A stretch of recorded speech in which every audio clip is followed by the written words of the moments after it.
Assalamualaikum warahmatullahi wabarakatuh. Halo guys, kali ini kita mau ngobrol-ngobrol santai ngomongin isi dari series Terelie yang berjudul Si Anak Pintar. Sebelumnya udah pada tahu belum sih tentang series Si Anak Pintar dari Terelie ini? Pasti ada beberapa yang belum tahu kan? Nah, aku Naila sama Dila bakalan ngebahas isi dari buku Si Anak Pintar ini. Tapi kita nggak cuma berdua doang nih, kita bakalan kedatangan teman kita yaitu Hasya dan Ismi. Yes. Daripada lama-lama, yuk kita panggil teman kita. Hasya, Ismi. halo. Boleh perkenalin diri dulu nggak nih buat teman-teman semua yang belum kenal? Hai, nama aku Hasya.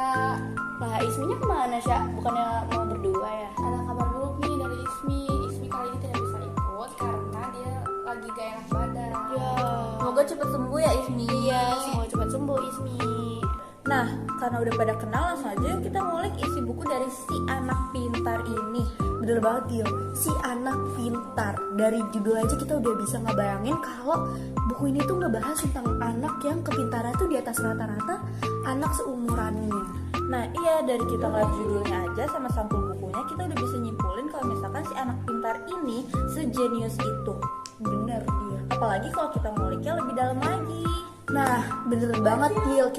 Kalau gitu kita langsung aja yuk tanya-tanya mereka berdua gimana isi dari Si Anak Pintar itu lebih dalam lagi supaya kita semua bisa tahu nih isi bukunya lebih. Karena kan banyak yang belum tahu kan isi. Atau bukunya. baca cuma sekelas-kelas doang sih, Nay. Bener banget kayak aku sih, Dil gitu.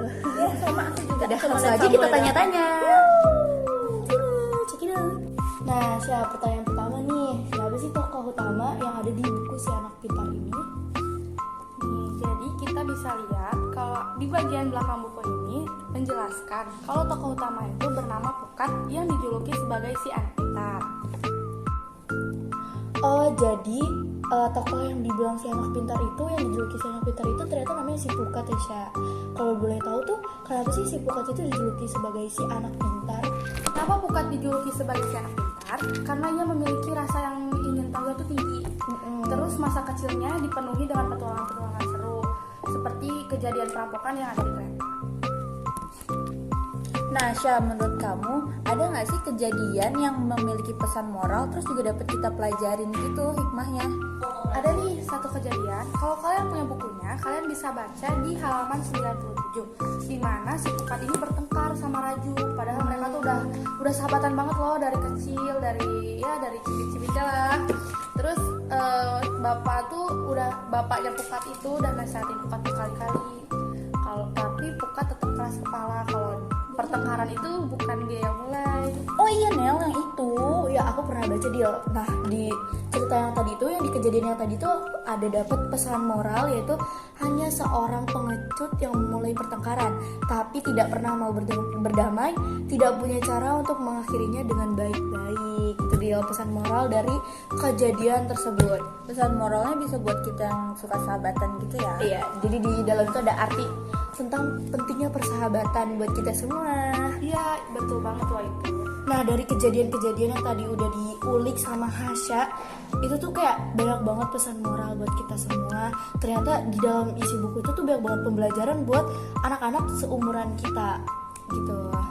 Nah, aku mau nanya juga nih ke Hasya, sebenarnya buku ini tuh buat di kalangan kita yang kayak anak muda SMA atau anak kecil yang di bawah 10 tahun sih? Ya, itu gimana tuh? Atau bisa buat semua kalangan?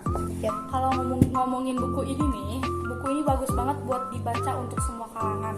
Apalagi kalangan generasi Z sekarang ini. Soalnya ini tuh buku membuat kita bernostalgia pada tahun-tahun 70-an atau 80-an.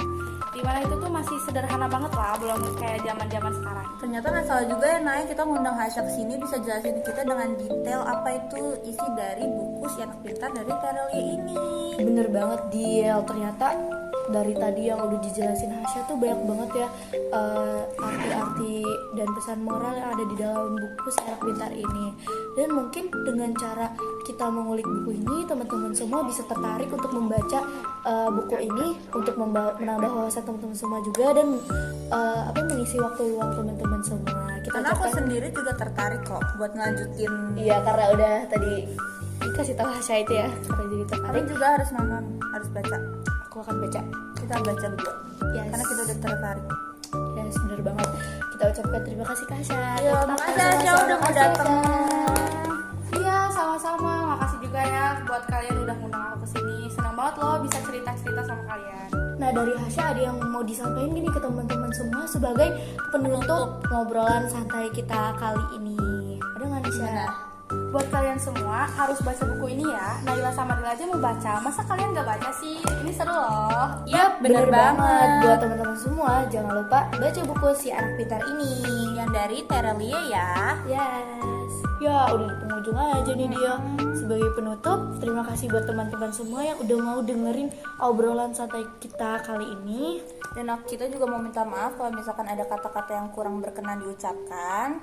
Aku Naila. Aku Dila. Wassalamualaikum warahmatullahi wabarakatuh. Bye-bye.